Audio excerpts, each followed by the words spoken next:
Alors, bonsoir tout le monde. Dans un premier temps, je souhaite remercier tous nos membres qui suivent très régulièrement l'ensemble de nos activités, soit nos conférences et nos futures expositions. Donc, merci beaucoup à tout le monde. Alors, il n'était pas possible de programmer un cycle sur la frontière sans inviter la spécialiste à Genève de la frontière. Donc Juliette Foll, qui va parler ce soir, est professeure ordinaire au département de géographie et d'environnement de l'Université de Genève. Elle explore la notion de limite et questionne les frontières en tout genre. Qu'il s'agisse de frontières géopolitiques, frontières mentales, frontières physiques, territoriales, Juliette Foll nous rend attentives à ces représentations du monde. Elle nous invite à remettre en cause ce que l'on considère comme acquis, comme normal. Elle questionne les idéologies qui nourrissent ces mises en scène d'un monde que nous devons partager, tout simplement. Alors, donc, merci pour ceci, merci pour toutes ces questions que nous allons avoir ce soir. Merci d'être là, Juliette, et nous nous réjouissons de vous écouter. Merci pour cette invitation, c'est un grand plaisir d'être là avec un public virtuel que je me réjouis d'entendre les questions et autres interactions à l'issue de la conférence. Donc frontières, voilà un beau sujet qui nous préoccupe. On a l'impression d'être passé depuis une année d'un monde où on avait une illusion, au moins, d'un monde sans frontières pour certains, pour certaines, à un monde où la frontière et la possibilité de traverser une frontière change presque d'un jour à l'autre. Et donc, dans cette conférence, j'ai envie d'essayer d'explorer cette question au travers vraiment d'une expérience vécue, locale, de ce que j'ai expérimenté pendant une année et de donner quelques pistes que j'ai essayé de développer pour essayer de penser ces situations un peu extraordinaires dans un local. Et donc de partir de cet objet un peu mythique, hein, cette frontière qui est donc frontière internationale, mais aussi d'essayer de regarder un peu les différentes traductions de ces frontières à d'autres échelles, en dehors de la frontière d'État, en dehors des questions de souveraineté, pour vraiment revenir aussi à l'intimité de la frontière internationale, mais aussi à d'autres échelles. Et donc de partir de cet objet géopolitique, ici les petits pions qu'on trouve par terre qui indiquent la frontière suisse, avec ici un changement de direction, hein, c'est des petites choses que l'on trouve tout autour de notre pays et qui indiquent chaque fois que cette ligne imaginaire, imaginée, invisible, change de direction. D'essayer de partir de ces objets pour réfléchir aussi à presque ces lignes de vie, à ces objets géographiques qui structurent notre quotidien. Donc, quelque part, de s'éloigner évidemment complètement de cette illusion d'un monde sans frontières qui, de toute façon, n'a jamais existé, pour toute une série de personnes aussi qui ont vécu la rigidité, la dureté des frontières parce qu'elles n'avaient pas accès à des passeports ou des citoyennetés qui ouvraient ces portes. Et puis d'essayer de regarder ces dimensions vécues, les dimensions personnelles, à partir de cet objet et à partir des situations qu'on a vécues à Genève, notamment, depuis une année. Et donc, pour faire ça, je vais essayer en fait de nous amener sur une histoire de ces blocs de béton, de cette dureté qui est apparue sur cette frontière internationale, mais aussi de relier ça vraiment à l'échelle du corps, à l'échelle de l'intime, à l'échelle de la personne. Parce qu'en fait, cette situation que nous vivons dans cette pandémie, il y a cette espèce d'ironie incroyable que pour lutter contre un virus qui va être transmis par la personne juste à côté de moi, la personne intime avec qui je parle, c'est elle le danger. En fait, on en est venu à durcir les frontières internationales. Et donc, c'est d'essayer de réfléchir à cette articulation d'échelle. Et je vais le faire sur trois thématiques. Je vais d'abord parler de la question des frontières au travers de cet exemple genevois. Je vais ensuite essayer de décortiquer la notion de sécurité. Et comment est-ce que cet exemple de cette pandémie nous fait repenser la sécurité et les dimensions de la sécurité pour essayer de compliquer un peu cette notion. Et puis dans une dernière partie, je vais parler de la question des transgressions, d'essayer de voir en quoi cette crise peut nous permettre de penser le monde autrement, mais aussi de penser notre manière de faire de la recherche et notre manière de penser des objets comme les frontières. Et donc d'essayer de jouer de questions de représentation pour passer de cette intimité, ici un oxymètre qui cherche à mesurer le taux d'oxygène lorsque l'on souffre du Covid et qu'on s'inquiète de sa propre santé, jusqu'à cette échelle de l'international, ici, avec une image de la frontière fermée à Chancy au printemps passé. Et donc de regarder ces questions de circulation, de frontières et ces différentes échelles géographiques.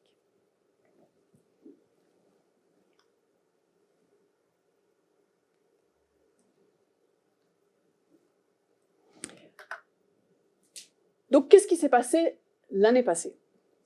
Le colza, dans cette photo, retravaillé un petit peu, mais c'est une photo au départ. Le colza est en fleurs, actuellement, c'est presque le cas. Donc, on est vraiment une année plus tard, après cette photographie. Qu'est-ce qui s'est passé à Genève?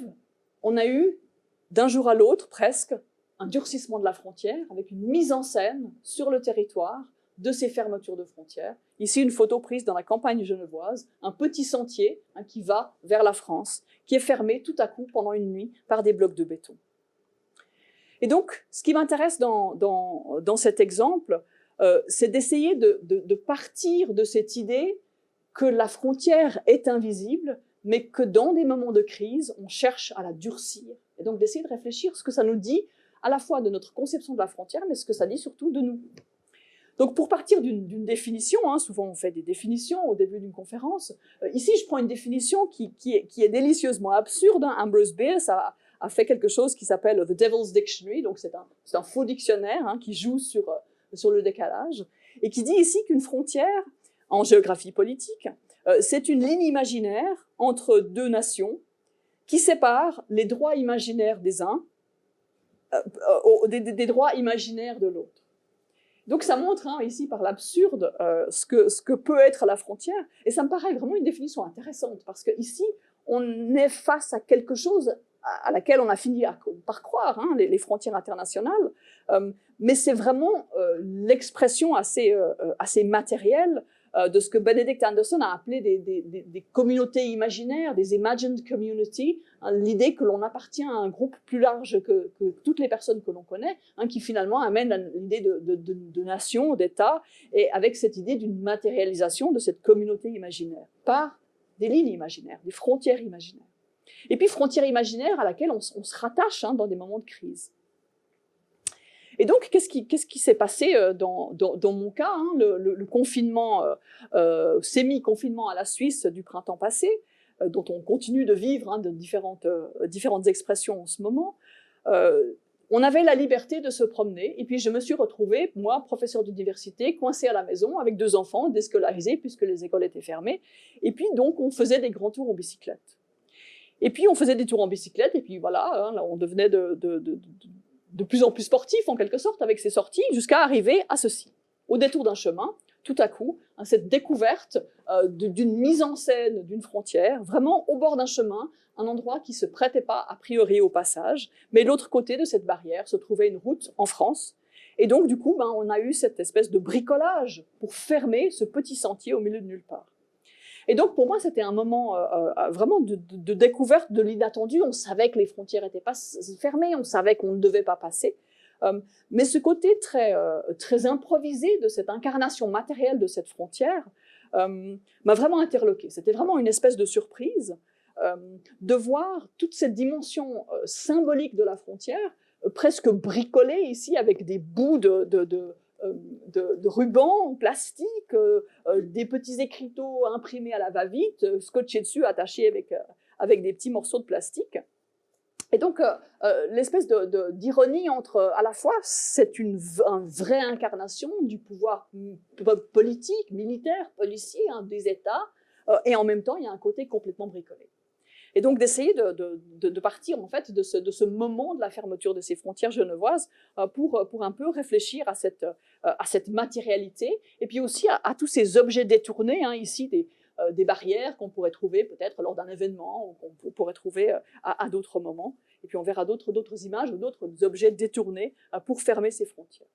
Alors ça, quelque part, c'était un peu la campagne, c'était le côté un peu bricolé, puis qu'on pouvait contourner de toute façon très facilement, puisqu'il n'y avait pas de présence, ou alors très très sporadique.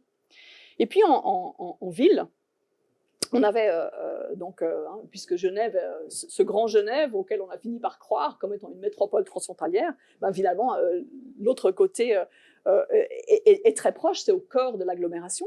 Ça ressemblait à quelque chose de beaucoup plus dur, beaucoup plus militarisé, avec vraiment une présence de pauvres jeunes militaires appelés pour servir. Et donc ici, la mise en scène de cet appareil étatique de la frontière était beaucoup plus dure. Et pour moi, ça a été un grand choc de voir ce qui, évidemment, visuellement, me rappelait ces images de Berlin tout au début de la fermeture de la ville, lorsque la division de Berlin était encore quelque chose de bricolé, avant que ça devienne les grands murs qu'on a connus avec les fosses, avec les barbelés, etc. Donc ce côté très, très bricolé du moment de la crise était quelque chose qui, visuellement, jouait sur toute une série d'autres images. Et donc, en fait, en tant que géographe, en tant que chercheuse, qu'est-ce que je pouvais faire de cette situation, alors que ma propre identité professionnelle était complètement bouleversée, j'avais plus du tout les repères du bureau, de l'enseignement, de mes étudiants, j'étais en même temps professeur et en même temps maman à occuper mes enfants, à faire du vélo. Et donc, je me suis vraiment posé la question au début, c'est un grand désarroi, comme beaucoup de monde. Et puis, progressivement, dans ces sorties à bicyclette, j'ai commencé à leur donner une espèce de dimension presque de recherche un peu collective. Je prenais mon appareil photo et je commence à photographier. Je commence vraiment à jouer de ces images de frontières très, très biscornues, très, très bricolées, pour essayer aussi de donner sens à cette expérience. Et donc, de cette expérience, ça s'est traduit en une bande dessinée. J'expliquerai à la fin pourquoi j'ai choisi de faire une bande dessinée. Mais l'idée était d'essayer de retrouver cette identité de chercheuse en produisant quelque chose. Et puis en même temps, l'écriture ne venait pas, ça ne s'y prêtait pas, on était dans la crise, et à mon sens, c'était très, très, très tôt, ça reste encore très tôt pour tirer quoi que ce soit en termes de conclusion.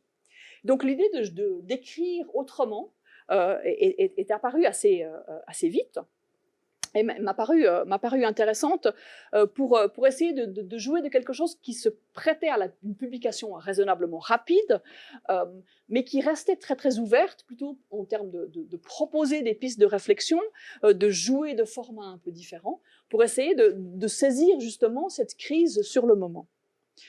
Et donc, j'ai décidé vraiment de partir de mes photographies, de partir aussi de cette expérience collective en famille, et d'essayer vraiment d'en faire quelque chose pour essayer de mettre en scène cette expérience personnelle, et donc aussi, quelque part, de voir jusqu'où on peut pousser les codes de la publication scientifique, et donc d'essayer de faire un petit peu autre chose. J'ai choisi de faire une bande dessinée à partir des photographies, mais quand même de traiter les images dans une certaine mesure, pour essayer de garder un peu cette esthétique un peu onirique, un peu abstraite. C'est pas du photoreportage, c'était plutôt d'essayer de m'extraire de cette espèce de réalité très très dure, pour essayer de créer une esthétique un peu différente. Et donc, d'amener à quelque chose qui était différent du photoreportage, mais qui jouait quand même sur cette espèce de code de j'y étais, j'ai vu, voici ce que je vous raconte. Et donc, dans cette bande dessinée, j'essaie vraiment de partir de ces images, à la fois d'une espèce de retour de l'État, ces frontières qu'on a, c'est quand même vraiment l'incarnation de cette souveraineté sous tension qui décide de revenir à cette fermeture des frontières. Alors, ça fait complètement sens en termes de gestion épidémiologique. Il ne s'agit pas du tout de mettre ça en question. D'autres de mes collègues sont bien plus compétents que moi pour dire que, en fait, de stopper les circulations fait sens. Donc, ce n'est pas une question de remettre ça en question. Pour moi, c'était plutôt comment est-ce que cette performance de la frontière s'est matérialisée qui m'a interloquée. Donc, on a à la fois ce retour de l'État fort, de l'État inscrit dans sa souveraineté, borné, protecteur aussi, cette espèce de presque un paternalisme de l'État qui nous explique qu'il ferme les frontières pour notre propre bien, pour nous protéger. Donc une mise en scène d'un pouvoir fort, très, très, presque militaire, voire carrément militaire. Et puis en même temps, ce côté complètement absurde de lutter contre cet ennemi invisible, ce petit virus qui tue et qui meurtrit les corps avec des chaînes et du béton. Et donc pour moi, ça a été vraiment d'essayer de rendre compte de ce paradoxe par ce travail sur la frontière. Parce que ça fait des années que je m'intéresse à la frontière, mais pas de cette manière aussi incarnée. Et donc, je suis vraiment partie de cet essai de traiter de cette espèce de géopolitique du quotidien, de vraiment partir de ces grands discours sur les frontières étatiques, mais à partir de l'échelle de mon propre corps, de la propre expérience personnelle quotidienne, hein, puisque si on nous parle de globalisation, la globalisation, le monde global, il est toujours vécu quelque part, hein, à partir de quelque part. Donc il s'agissait vraiment de partir de cette incarnation quotidienne dans des pratiques, pour réfléchir à l'inscription de ces discours géopolitiques sur l'État, sur la souveraineté, sur le contrôle, sur la protection, sur la sécurité, mais vraiment dans ces lieux très très spécifiques et dans ces pratiques très ordinaires de bornage. Et donc, d'essayer de questionner cette inscription matérielle de ces lignes invisibles que l'on cherchait vraiment à rendre matérielles et à rendre visibles sur le territoire. Et donc, d'essayer de comprendre comment est-ce que ces blocs de béton, qu'on pouvait si facilement contourner si on le voulait, étaient vraiment là, à mon sens, pour inscrire cette espèce de ligne invisible, cette frontière qui n'est jamais une frontière naturelle, hein, de l'inscrire dans du dur, pour nous rassurer dans un moment de crise où tous les repères étaient un peu perdus. Donc, d'essayer de passer de cette échelle de l'international jusqu'à vraiment l'échelle très très concrète et matérielle. Et ce qui m'intéressait dans ce travail photographique, c'était vraiment ce côté bricolage. On avait l'impression que quelque part, toute une série de personnes, alors a priori c'était surtout de la police, plutôt que les gardes frontières, qui ont, je crois, hein, j'en crois les différentes personnes avec qui j'ai parlé, qui ont eu très peu de temps pour mettre ça en place, et donc ont, par la force des choses, détourné toute une série d'objets. Hein. Ici, vous avez typiquement un fil, enfin un ruban en plastique qui appartient à une compagnie d'assurance. On imagine que c'est quelque chose qui traînait peut-être d'une course pédestre qui aurait eu lieu quelques semaines avant et qui tout à coup a été utilisé. Alors peut-être pas la première nuit, mais en tout cas quelques jours plus tard, hein, pour éviter que la voiture arrive trop vite sur ces petites barrières qu'on imagine se trouvaient peut-être dans la commune voisine, etc. Hein, donc cette espèce de côté de ces frontières qui à la fois sont l'incarnation du pouvoir militaire de l'État, et puis en même temps ont une nature complètement bricolée dans l'urgence. Et donc, d'essayer de comprendre un peu cette espèce de détournement d'objets qui finalement crée ces espèces de paysages d'une frontière matérielle protectrice. Et puis, ce regard sur les objets m'a amené à aussi être attentive à certains de ces petits moments. Ici, par exemple, à Soral, hein, vous pouvez voir chaque fois sur la petite carte le petit point qui indique où la photo a été prise. Ici, c'était à Soral. J'ai traité un peu la photo pour faire apparaître la ligne rose un peu plus forte, mais il y avait une ligne de craie qui effectivement partait de ces petits stickers de bornes, hein, donc qui indiquent là où la frontière passe vraiment. Et donc quelqu'un, j'imagine, avant de placer les blocs de béton, avait tracé la ligne à la craie, et donc qui s'était estompé, parce qu'on est passé peut-être 3 jours après la fermeture. Et donc ces espèces de moments où on cherchait la ligne pour faire juste, pour placer les blocs de béton en Suisse au bon endroit. Et ce que j'ai trouvé intéressant aussi dans cette expérience collective, hein, de faire ces déplacements avec ma famille, mon conjoint mathématicien, lui, il voulait vraiment savoir où était cette ligne. Et donc lui sortait les cartes de géographie et essayait vraiment de comprendre exactement où était cette ligne invisible, alors que moi j'étais là dans mes affects, et puis les enfants finalement ils voulaient le goûter. Donc il y avait aussi une expérience un peu collective et intéressante, hein, d'une appropriation, d'une rencontre très très différente avec ces objets. Et donc on se rend compte presque que les bornes qui sont là pour matérialiser la frontière ne suffisaient pas. Hein. On en était vraiment à chercher la ligne à la craie. Et puis d'autres moments qui sont presque des moments poétiques, hein, où par exemple ici ce bloc de béton au milieu d'un champ énorme, hein, ici vers Nernier dans la campagne, qui vraiment incarne, à mon sens, de manière absolument magnifique, hein, cette définition d'Ambrose Bierce de cette ligne imaginaire, ligne imaginée. Elle était là, toute seule. Alors évidemment, hein, même un tracteur, sur certaines autres photos, on a carrément les traces du tracteur qui passe juste à côté. Mais au milieu de ce champ était la frontière, hein, et empêchait le passage. Donc d'une manière, disons, poétique, mais quelque part complètement absurde. Et puis cette dureté, hein, cette ligne qui est fixée et qui empêche le passage, elle avait aussi ça d'intéressant que ça changeait d'un jour à l'autre où se trouvaient les lieux de passage possibles. C'est-à-dire que maintenant, avant cette période, dans les accords de Schengen, hein, si vous aviez un passeport valable, vous pouviez passer quelque part, plus ou moins où vous vouliez, c'était pas vraiment un problème. Alors qu'ici, ce qui était intéressant dans cette situation, et ça reste le cas maintenant, c'est-à-dire qu'on avait toute une série de frontières fermées. On devine ici, hein, les petits points noirs sur la carte, donc les frontières complètement fermées, là où, par exemple, hein, étaient posés ces blocs de béton. Mais en même temps, certaines douanes étaient ouvertes à certaines périodes de la journée pour permettre le flux dans un sens et le flux dans l'autre sens. D'autres étaient ouvertes la semaine, mais pas le week-end, et ça changeait tout le temps. Et donc, du coup, il fallait constamment se tenir à jour pour autant qu'on veuille ou qu'on doive passer pour aller travailler, par exemple. Donc, on était dans un régime de frontières à la fois durci, mais en même temps complètement instable, hein, donc des espèces de passoires qui s'ouvrent, qui se ferment comme des sas, dans lesquels il fallait constamment être au fait, à la fois par des canaux officiels, mais aussi par qui vous raconte, qui peut passer où, etc.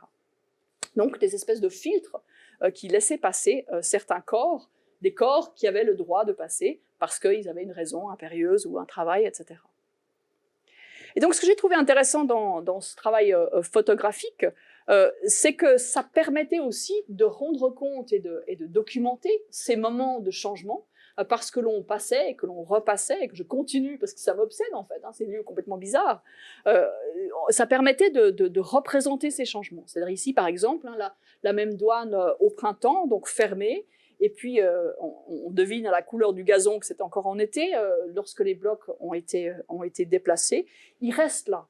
Donc on a en quelque sorte encore maintenant des espèces de fantômes qui hantent ces lieux, les blocs de béton sont encore sur place, et puis lors d'une de mes sorties, je suis tombée sur un policier qui, juste avant le deuxième confinement en automne passé, faisait en fait un inventaire de ces blocs pour savoir où ils étaient, hein, au cas où. Et donc il y a une espèce d'historicisation comme ça de cette mémoire des lieux dans ces objets qui restent dans le paysage et qui sont presque là pour suggérer qu'on pourrait encore revenir à nos frontières dures, hein, qui quelque part empêchent tout passage, alors que évidemment non. Donc on a maintenant en fait cette possibilité de reconnaître presque ces fantômes par aussi une mémoire d'archives, de photographies. Et puis on sait bien que tout ça continue d'être très compliqué, hein, et que en suivant la presse, ici il y a très peu de temps, hein, où les différents pays continuent de choisir de fermer les frontières pour empêcher les passages. Donc cette idée que lorsqu'on habite à Genève et qu'on est entouré de frontières, on doit avoir ce savoir local sur comment on peut se comporter chez soi, mais on doit aussi suivre l'actualité du voisin pour savoir si on peut encore passer, parce que maintenant on a le droit de passer, dans l'idée d'un bassin de vie, etc. Donc il y a vraiment un exemple absolument incroyable d'avoir la possibilité de réfléchir à ces normes étatiques, hein, au travers de cet objet. Et donc c'est vraiment aussi par la rencontre avec le voisin, avec l'ailleurs, avec l'autre, que ça révèle aussi nos propres normes plus ou moins intériorisées, hein, notre propre rapport à ces lignes imaginaires imaginées.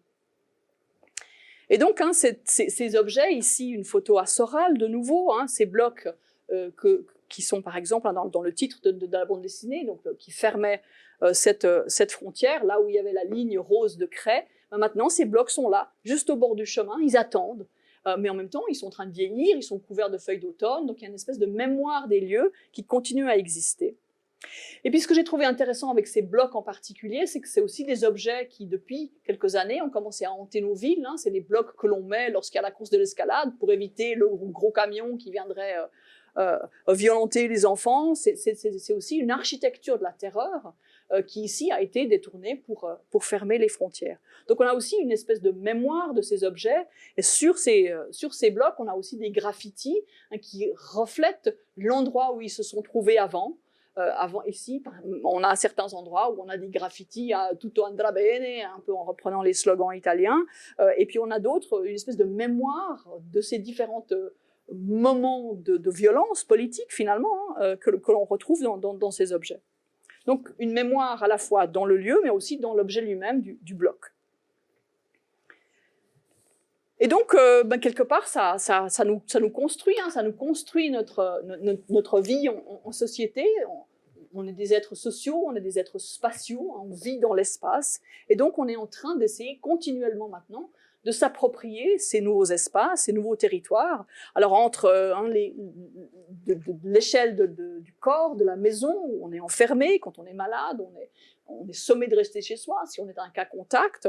On a peut-être la possibilité de s'étendre et de passer la frontière dans notre bassin de vie. Alors, j'ai fait cette carte hier matin, et puis ça a déjà changé. Maintenant, on a un rayon de 10 km et plus 30, le droit d'aller dans le pays voisin.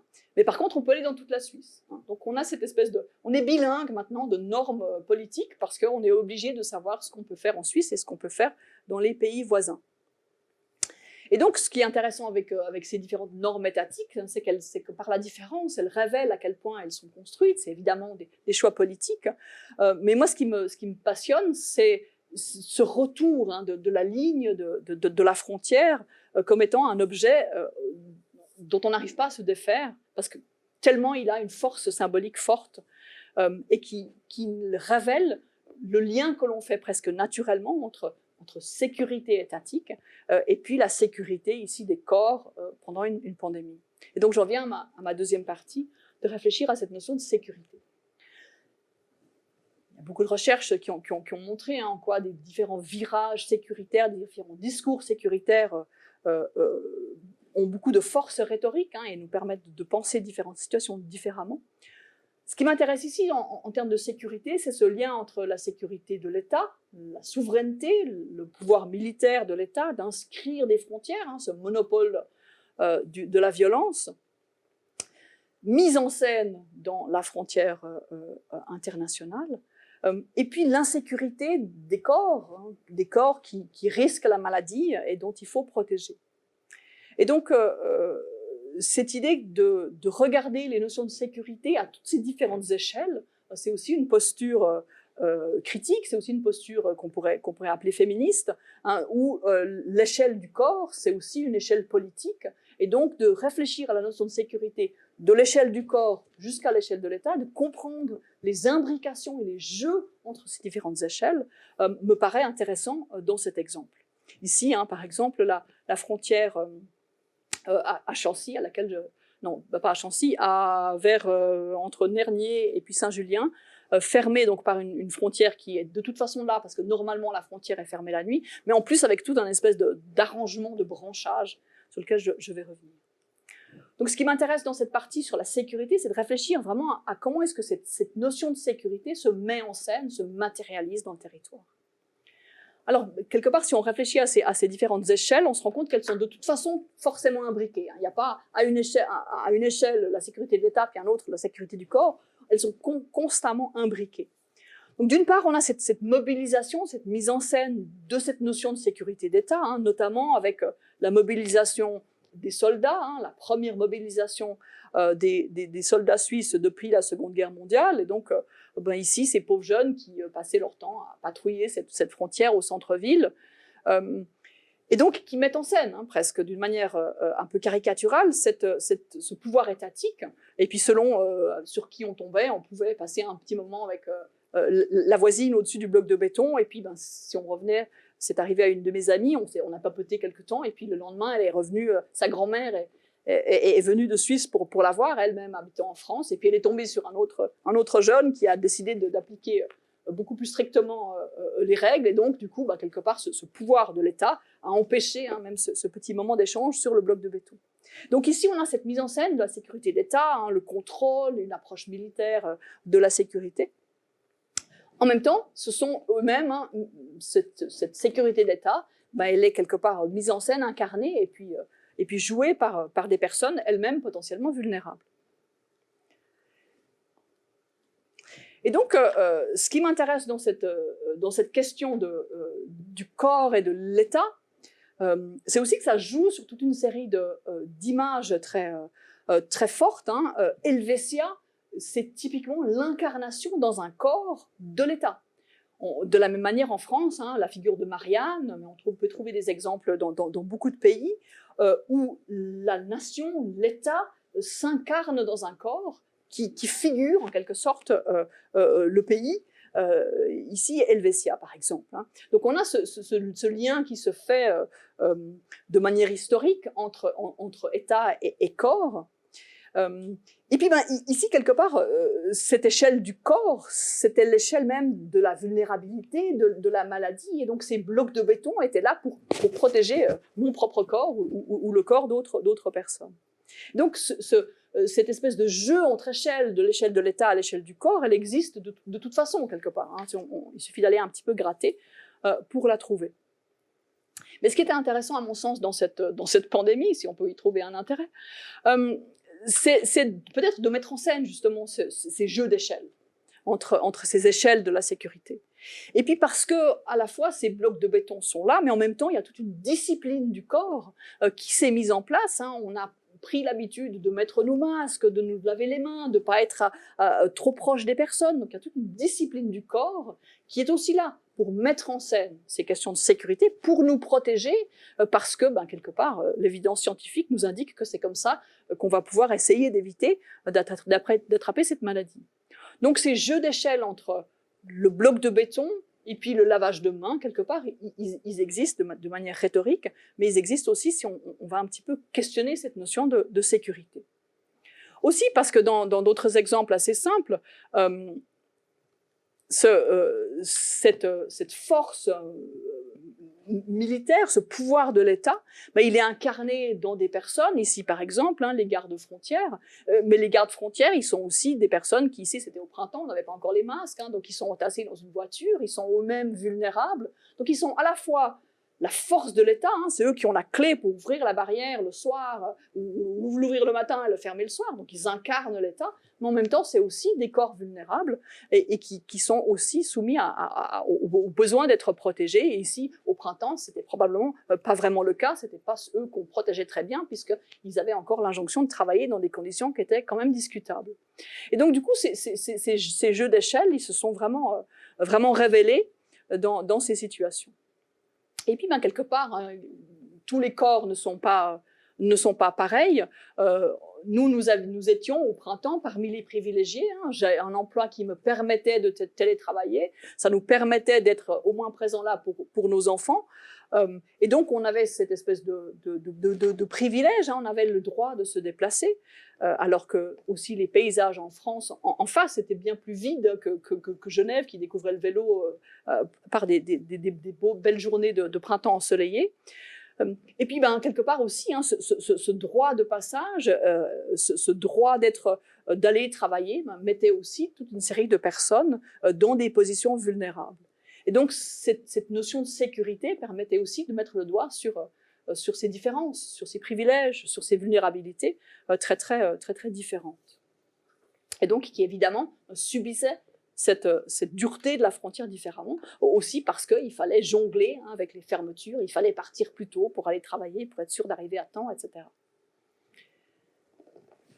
Donc j'ai parlé avant de ce bricolage hein, de la fermeture, et je trouve qu'il y a vraiment quelque chose d'intéressant de réfléchir autour de cette notion de sécurité, parce que dans toute cette mise en scène et toute cette communication sur la sécurité, il y avait vraiment ces images de la maison, du foyer, que quelque part, si vous voulez rester en vie, restez chez vous, parlez à personne.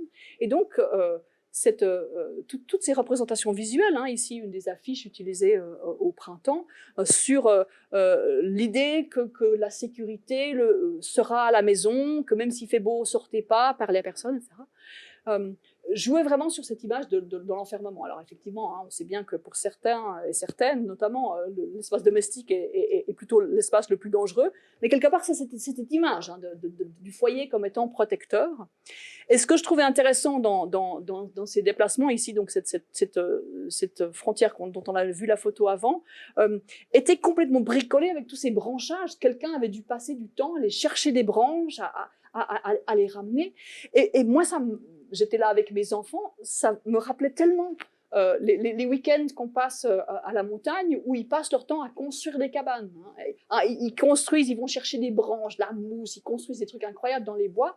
Donc cette espèce d'image de la protection, de la cabane en bois bricolée, me paraissait absolument magistrale, parce que ça jouait hein, sur toutes ces images de sécurité. Pourquoi est-ce que quelqu'un a passé du temps? Alors j'ai parlé à un policier, il m'a sûr que c'était pas les policiers, donc c'était visiblement une action citoyenne, que sais-je, de vouloir fermer ces lieux avec des branchages. Donc du coup, quelque part, on était en train de construire ici de la cabane, hein, la cabane de la Suisse, pour rester en sécurité. Et donc, à mon sens, hein, ce travail visuel permet peut-être de mettre en avant ce genre de petits moments hein, où on peut y donner du sens. Essayer de trouver du sens pour, ici un extrait de la bande dessinée, hein, où j'essayais de mettre en scène ces jeux entre échelles, avec cette proposition d'essayer de vraiment faire le lien, de domestiquer, comme on pourrait dire en français, comme on peut le dire en anglais, ces liens entre les espaces publics, les espaces privés, qui mettaient en scène différemment ces notions de sécurité, d'essayer de réfléchir à cet intime mis en scène dans des lieux qui sont une incarnation de l'international, que sont ces frontières internationales. Donc d'essayer de réfléchir par la notion de frontière, mais aussi par la notion de sécurité, ces liens entre échelles, et cette mise en scène, cette matérialisation de ces frontières.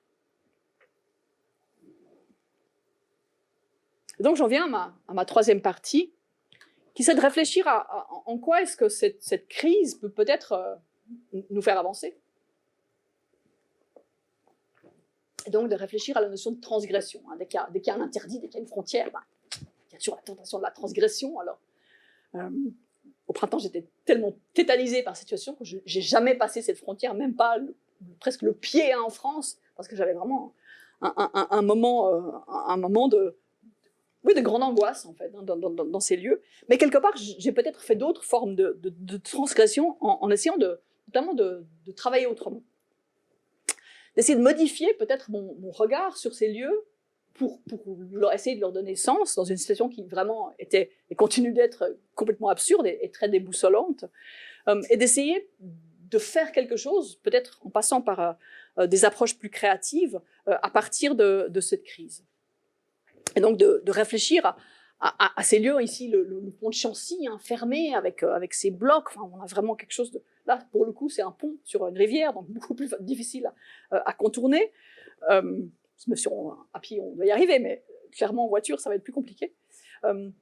Et d'essayer de partir de ces lieux, de ces fermetures, pour mettre le doigt sur des pratiques et d'être attentive à ce genre de transgression. Donc les premières transgressions que j'ai commencé à observer, c'était que ces lieux de division, dans les lieux un peu moins surveillés, devenaient des lieux sociaux. C'est-à-dire qu'ici, alors j'ai traité la photo pour qu'on ne connaisse pas du tout les personnes, puisque la photo est prise, ce qu'il ne faut jamais faire en sciences sociales, sans autorisation. Et donc ici, on a les deux grands-parents, côté français, qui sont venus voir leur fils et leur petit-fils, et donc passer quelques minutes hein, sur ce lieu de la division pour en faire un lieu social. Qu'est-ce qu'on fait d'habitude avec sa famille? On fait des goûters chez soi, on a des moments sociaux en famille, dans l'espace plutôt domestique, hein, dans l'espace privé. Et puis ici, on avait ce grand lieu public de l'international qui devenait presque un espèce de salon, hein, une cuisine, dans lequel on se retrouve pour partager un moment. Et donc, des petits moments dans lesquels cet espace public était réinventé, transformé, un nouveau sens lui était donné, parce que ça devenait des lieux de rencontre. Et pour moi, ça a été vraiment du baume au cœur presque, hein, de voir que même dans ces moments-là, on arrivait à en faire quelque chose, on arrivait à retrouver ces liens sociaux par-dessus ces blocs de béton. D'essayer de réinventer des formes de coexistence, même s'il y avait quelque chose de terriblement triste aussi, hein, de devoir faire ça, même si on comprend bien que ces séparations étaient peut-être nécessaires. Donc ces petits moments où cette architecture hostile, hein, devenait un lieu de rencontre potentielle. Et ici aussi parce que c'est dans des endroits où il y avait une absence de contrôle à certains moments. Donc c'était des petits moments volés possibles. Et puis d'autres moments ici, hein, mon désarroi face à cette fermeture. Et puis pendant ce temps, ma fille avait pensé ici dans la photo à droite, avait pris des bulles. Et puis elle s'amusait à souffler des bulles par-dessus la frontière aussi. Petit moment complètement poétique, hein, qui venait vraiment d'elle et qui permettait d'apprivoiser un peu ces objets qui visiblement obsédaient maman et faisaient que tous ces circuits en vélo finissaient toujours sur une frontière, à tel point qu'on a dû récompenser le petit par des goûters seulement s'il avait eu 3 frontières. Hein, donc il fallait qu'il pédale un peu plus loin pour avoir son chocolat, le pauvre. Et donc petit moment, hein, où cette ligne était un peu apprivoisée par des moments plus poétiques. Donc petit moment où ça devenait des espaces un peu sociaux, des espaces de jeu, des espaces qu'on pouvait apprivoiser de différentes manières. Et donc la dernière transgression presque que j'ai fait à partir de cette situation, c'était d'utiliser cette crise pour faire mon travail autrement. Hein, chercheuse qui normalement écrit des textes, hein, publiés dans des revues à comité de lecture et lus par un public confidentiel. Mais quelque part, je me suis dit, j'arrive pas à écrire. C'était pas possible. Au printemps, il y avait la famille à la maison, on était tous complètement déboussolés. L'écriture, ce moment, hein, de tranquillité, de grande concentration profonde, n'était pas possible. Et donc, d'écrire à partir de cette récolte d'images m'a paru progressivement comme une évidence. D'essayer de profiter de la crise pour faire autre chose, aussi pour avoir un rapport différent à mon propre métier, mes propres pratiques d'écriture, et aussi dans l'idée de produire quelque chose qui n'est pas fermé, hein, il n'y a pas la conclusion, il n'y a pas vraiment ce mode d'écriture où on présente, hein, son grand savoir, mais plutôt d'essayer de développer un mode d'écriture, et d'où la bande dessinée, qui joue sur une forme d'ouverture. Une bande dessinée, c'est pas un texte fini. Les lectrices et les lecteurs peuvent prendre le temps de parcourir la page à des rythmes qui sont déterminés par cette personne qui rencontre l'image. On peut passer très vite, on peut lire que le texte, on peut regarder que les images. Et donc, du coup, c'était pour moi un objet beaucoup plus ouvert qui permettait aussi d'écrire autrement. Et donc aussi d'écrire autrement, mais aussi parce que la bande dessinée, c'est un objet qui joue sur le cadre, hein, sur l'image, sur le visuel. C'était aussi l'opportunité vraiment de mettre en avant cette question du cadrage. On sait bien que lorsque l'on regarde le monde, lorsqu'on prend une photographie, il y a ce qui est dans le cadre, il y a ce qui est hors cadre. Et donc, quelque part, c'est aussi une manière de porter son regard et de porter le regard des lecteurs et des lectrices sur des petits moments, hein, spécifiques et choisis. Et donc, sans s'illusionner qu'on avait affaire à un reflet objectif, neutre, hein, d'une certaine réalité, même si ça passait par la photographie, je voulais vraiment mettre en avant ce côté beaucoup plus subjectif, hein, beaucoup plus personnel, parce que ces cadres, quel que soit le cadre, hein, ne reflètent pas une réalité, mais au contraire participent à construire la réalité, participent à construire le regard qu'on peut avoir sur le monde, structure, hein, l'interprétation qu'on peut avoir de la réalité. Et donc il me semblait que passer par un objet comme la bande dessinée, qui joue sur des codes qui ont été développés au départ dans des codes fictionnels, hein, c'était des objets qui racontaient, hein, les aventures imaginaires de Tintin ou autres, permettaient peut-être justement de donner une saveur un peu différente à cette narration. Et puis aussi, pourquoi un langage visuel? C'était aussi qu'on était vraiment dans des moments très très visuels. Hein. Ici, par exemple, hein, ces affiches de la Confédération, qui sont presque elles-mêmes des bandes dessinées. Hein. On a des pictogrammes qui nous expliquent « lavez-vous les mains, restez à la maison, travaillez à distance ». Et donc ici, c'est une photographie prise sur un bâtiment de douane à Taunay, d'où le reflet derrière, hein, qui en fait ce qui est en face. C'est des objets qui ressemblent à des bandes dessinées. Et donc, du coup, on était vraiment aussi dans des moments de grande communication visuelle. Et ces visuels, hein, ces affiches, ces différentes injonctions de contrôle des corps d'une certaine manière, on finit par aussi habiter nos espaces de vie à tel point qu'on ne les voit presque plus. Donc ils changent régulièrement de couleur pour nous dire maintenant nous sommes en moment orange, maintenant nous sommes en moment rouge. Regardez, l'affiche est toujours là. Et donc, cette communication visuelle me paraissait intéressante parce que ça permettait aussi de jouer sur des représentations, de jouer sur les supports, de jouer sur des images et des rappels d'autres images, de suggérer Berlin, de suggérer d'autres choses. Interprétation qui est ouverte et libre pour les personnes qui lisent ensuite cette bande dessinée, par exemple. Et puis les bandes dessinées ont ça de merveilleux aussi, qu'elles permettent de saisir à la fois des petits moments et puis de les mettre en scène d'une manière créative sur la page. Ici, par exemple, un petit moment de rencontre où un petit chien, dans la première image, donc, qui venait de France, en face c'était le village de Nernier, donc un lieu impossible pour moi, interdit. Le petit chien, donc, quelque part, qui s'avance vers moi, que j'ai donc saisi par cette photographie, qui, quelque part, a été un peu le messager de l'ailleurs.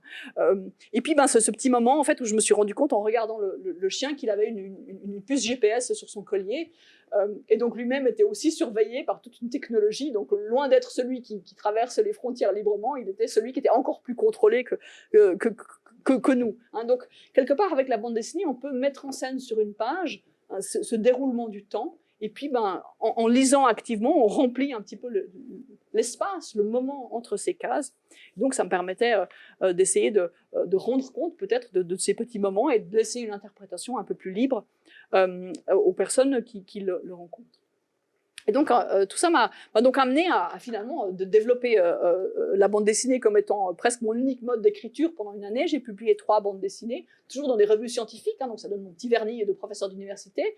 Donc, et quelque part aussi d'imposer ce style. Alors peut-être que d'une autre année, ça n'aurait pas été aussi possible. Peut-être que cette année, on avait tellement besoin d'autre chose, y compris les comités de lecture des revues scientifiques avaient peut-être tellement besoin de faire ça autrement que c'était devenu possible. Et donc, pour moi, ça a été un moment intéressant de pousser le genre jusqu'au bout et de publier une bande dessinée qui était plutôt une réflexion sur la bande dessinée comme langage en géographie, World's Vision, que j'ai dessinée pour le coup à la main, et puis une autre qui était plutôt une intervention publique au départ, transformée en bande dessinée sur Karl Vogt autour des monuments dans la ville. Et donc aussi, finalement, de cette crise, pour moi, est sortie la possibilité d'écrire autrement, donc une forme aussi peut-être de transgression. Et puis pour moi, ce qui est surtout sorti de cette expérience, c'est que ça a été un moment et une démarche pour apprivoiser cette violence, peut-être justement en mettant en scène ce côté poétique, ce côté absurde de ces pauvres blocs de béton qui vivent dans une grande solitude au milieu des champs et qui maintenant restent au milieu des champs, simplement ils sont juste sur le côté, au cas où, ce qui change rien en fait, mais quelque part change tout, parce qu'ils étaient là pour une raison. Puis d'essayer peut-être de saisir par le visuel quelque chose de cette nouvelle poésie des frontières qui sont tellement pas naturelles qu'on doit aller les marquer avec des rubans en plastique. Et puis voilà, quelque part, on a perdu mon dernier slide, mais qui était un panneau qui nous explique que juste à côté de la frontière, il y a une route qui s'appelle la route du pont de la faim, qui me permet de conclure ma présentation ce soir. Merci.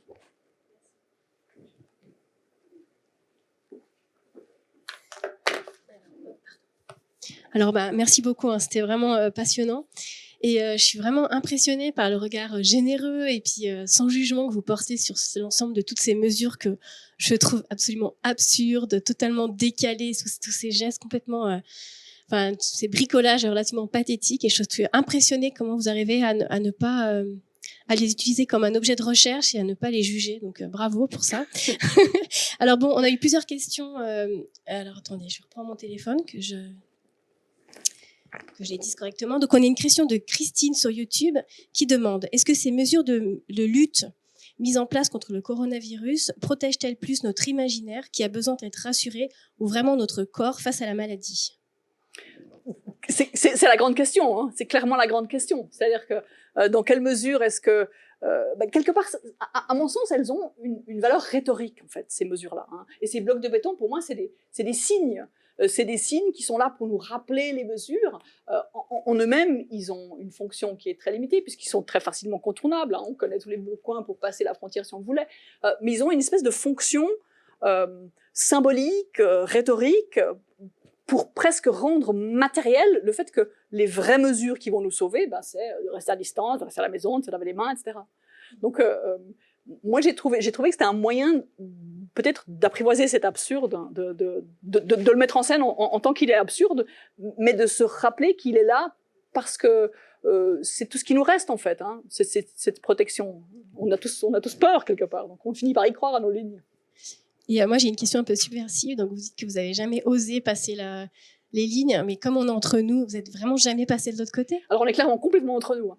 En fait, au printemps, non. Est-ce que c'est la peur du gendarme? Est-ce que c'est le fait que, finalement, ces normes, on les a complètement intégrées, en fait. Et je pense qu'il y avait vraiment quelque chose d'une espèce de pensée magique, quoi. C'est que si je vais pas le traverser, personne va je serai pas en faute, et donc peut-être voilà, je vais pas tomber malade. Alors en fait, ça m'a pas du tout empêché de choper le Covid, hein, il faut le dire. Mais voilà, quitte à penser magique, autant ne pas traverser. Donc non, j'ai pas traversé. Par contre, je me suis délectée de mes amis qui me racontaient comment ils ont fait parce qu'ils avaient un amoureux de l'autre côté, etc. Enfin. Alors, on a une autre question de Brian, aussi sur YouTube. Alors, on nous dit que d'autres pandémies arrivent. Face à cet ennemi invisible, est-ce que vous pensez que nous devons réinventer la construction des frontières ou plutôt complètement les ouvrir? Alors, je suis pas épidémiologue, mais a priori, les pandémies, le problème, c'est que ça circule. Alors, je pense que je suis géographe, hein, donc j'en sais rien comment on fera pour empêcher celle qui va nous arriver sur la figure. Certainement, il y en aura d'autres. Espérons que dans notre grande sagesse, on va apprendre comment gérer. Ce qui est déjà intéressant, je trouve que c'est de la différence entre maintenant et puis le printemps. On se rend compte peut-être que de dire à tout le monde de rester complètement cloîtré dans son salon, ça a des conséquences psychologiques qui sont pas bonnes. Et donc, quelque part, on est en train de bricoler, mais parce qu'on bricole, parce qu'on sait pas. Puis on sait pas, voilà, la virulence de la prochaine pandémie, etc. Moi, je préfère pas penser à la prochaine. Je pense que déjà, on va sortir de celle-ci. En tout cas, donc tout ce sujet-là, moi, ça me fait vraiment penser je suis obligée de faire le lien avec un projet qu'on a à la Maison de l'Architecture, qui est un projet qui s'appelle Bref Alignement. L'idée, c'est d'aller remettre, pour l'espace d'un instant, recréer la frontière au centre du lac, avec d'une 100, 200, un maximum de bateaux, pour essayer comme ça de la rendre visible, mais juste l'espace d'un instant. Et puis, quand on a commencé à démarcher pour aller demander des personnes qui seraient intéressées par prendre ce bateau, il y a eu quelques résistances. On nous a dit, mais non, surtout pas. On est tellement heureux que cet espace soit partagé, on n'a pas du tout envie de la montrer, même si c'est l'espace d'un instant. Est-ce que vous auriez donc j'ai entendu parler de ça, la différence entre la frontière physique sur le territoire et la frontière qu'il y a dans le lac, ou par exemple d'autres endroits dans toutes vos recherches dans le monde qui pourraient être vraiment le symbole d'une volonté de ne surtout pas montrer de la frontière nationale ou autre chose administrative? Un exemple intéressant qui est tout près, c'est le sommet du Mont Blanc. Hein. Le sommet du Mont Blanc, personne ne sait où est la ligne. C'est-à-dire que les deux pays ne sont pas d'accord. Et jusqu'à présent, ils se sont presque mis d'accord de pas trop s'inquiéter. Alors ça ressort de temps en temps, hein, dans des moments de grande crise où on va dire quand même, le sommet français ou italien. Donc là, quelque part, le choix est fait de non, on va pas aller barquer. La question s'est posée dans le traité de l'Antarctique aussi. On s'est dit, mais là, le changement climatique aussi fait que tout à coup, les espaces où on pouvait se dire, allez, on n'y va pas, c'est pas grave, on ne sait pas où sont les lignes, tout à coup, maintenant, on se dit, ça fond. Si ça fond, c'est qu'il y a d'autres intérêts. Moi, ce qui me fascine dans l'exemple du lac, c'est que cette ligne, vraiment pour le coup complètement imaginaire, on a presque envie de voir où elle est. Hein. Comme l'artiste qui a fait des choses avec les bidons de lait pour aller marquer des lignes, pour les inscrire. On a envie de savoir, hein, comme mon conjoint qui prend la carte pour décider vraiment où est la ligne, et puis qui marche dessus. Quelque part, ça montre cette espèce d'ironie délicieuse de l'objet. Moi, ce qui me fascine avec ce genre d'exemple, c'est à quel point on n'arrive pas à se défaire de l'idée qu'il y a quand même des frontières naturelles. Hein, cette idée que, oui, non, d'accord, vous racontez que c'est des constructions sociales, mais en fait, il y en a. Mais les îles, c'est quand même naturel. Hein. Et puis, alors que pour moi, aucune frontière n'est naturelle. On peut prendre une discontinuité topographique pour tracer une ligne frontière, parce que pragmatiquement, ça fait sens. Mais il n'y a pas de frontière naturelle. Mais ça, c'est une idée qui revient régulièrement, dans les moments de crise aussi. Il y a quand même cette idée que d'être suisse, d'être français, d'être britannique, il y a quand même quelque chose dans la nature. Très bien. Et alors moi j'ai encore une question personnelle parce qu'on est entre nous. Là on entend un petit peu parler des histoires à nouveau de refermer les frontières. Et vous allez faire quoi avec vos enfants la prochaine fois? Oh, bon, on va faire du vélo toujours. Les pauvres. C'est quoi le Avec le confinement de l'hiver, voilà, c'est bien le moment de se remettre un peu au sport. On verra ce qui se passe. Moi, je reste fascinée par cet objet. Je trouve qu'il y a vraiment quelque chose qui continuellement m'intrigue. Et c'est peut-être, voilà, on peut faire de la psychologie à 2 francs et puis d'aller trouver que c'est parce que je suis moi-même immigrante ici, que j'ai grandi ici, mais que je garde des très grandes attaches dans d'autres pays, en Grande-Bretagne notamment, que la Grande-Bretagne vit sa crise identitaire et puis que la Suisse aussi quelque part, hein, l'Europe en général, et donc que c'est peut-être en apprivoisant ces choses-là que je réussis à faire sens de ma propre hybridité et de l'hybridité finalement de tout le monde. Qui sait? Très bien. Bon, ben, merci beaucoup. Hein. On est avant une dernière question? Non? Non, je pense qu'on va s'arrêter là. Hein. C'était parfait. Merci beaucoup.